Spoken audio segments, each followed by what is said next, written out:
আমরা আমরা এখন ড্রেসিং করে দেবো। আসলে ইনজেকশন দেওয়া দিছি, এখন দেখবেন যে ড্রেসিং করাটা আসলে ড্রেসিং করতে একটু জলে। আর সবসময় বলি আপনারা এসিডে চিকিৎসা নেবেন না, এসিডে ক্যান্সারের ঝুঁকি থাকে।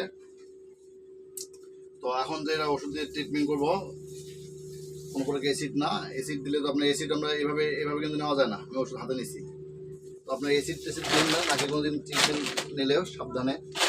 যেখানে সেখানে এখন চিকিৎসা বাড়াইছে, যত্র হইলে চিকিৎসা নেন না, দেখে বুঝে তারপর চিকিৎসা নেবেন।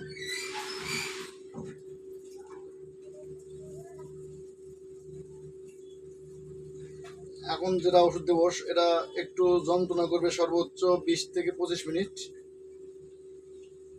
আর এনার সমস্যা একটু জটিলই, যার কারণে উনি বিদেশ থেকে এই ট্রিটমেন্ট নেওয়ার জন্য আসছে। একটু মাথা ঠিক দেন, মানে ভিতরে তো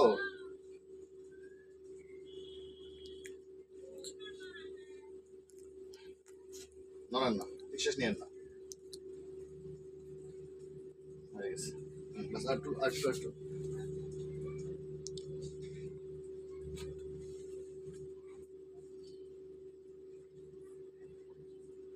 হয়ে গেছে। চিকিৎসা কিন্তু শেষ ভাই, একটু নিয়োগে থাকে না। আসলে আপনারা দেখলেন যে চিকিৎসা কিন্তু পুরোপুরি চিকিৎসা দেওয়া শেষ, আর এখন অপেক্ষার পালা, ভালো হওয়ার পালা। 7 থেকে 10 দিনের মধ্যে ইনশাল্লাহ ভালো হয়ে যাবে। আর এই আমাদের এই চিকিৎসাটা কেমন লাগলো আপনারা কমেন্টস করে জানাবেন।